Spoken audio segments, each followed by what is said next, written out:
सातों बचन का लाज बचाना, पिया हर दिल में साथे निभाना। सातों बचन का लाज बचाना, पिया हर दिल में साथे निभाना।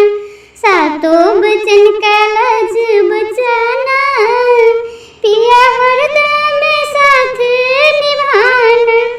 कभी मम्मी का प्यार, कभी पापा का दुलार, कभी मम्मी का प्यार, कभी पापा का दुलार।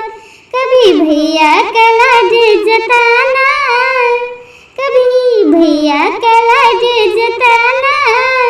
पिया हरदम साथ निभाना। सातों बचन का लाज बचाना, सातों बचन का लाज बचाना। पिया हरदम साथ निभाना। कभी भाभी का प्यार, कभी दीदी का दुलार, कभी भाभी का प्यार, कभी दीदी का दुलार। कभी चाचा का लाज जताना, कभी चाचा का लाज जताना। पिया हरदम साथ निभाना। सातों बचन का लाज बचाना, सातों बचन का लाज बचाना। पिया हरदम साथ निभाना।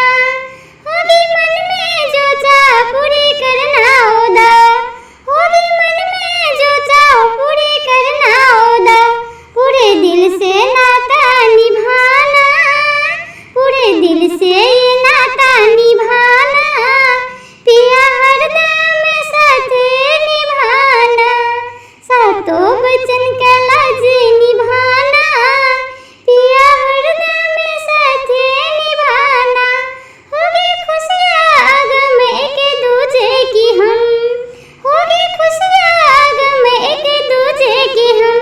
मन में कोई भरम न रखना, पिया हरदम साथ निभाना। सातों बचन का लाज बचाना, सातों बचन का लाज बचाना। पिया हरदम साथ निभाना। सातों बचन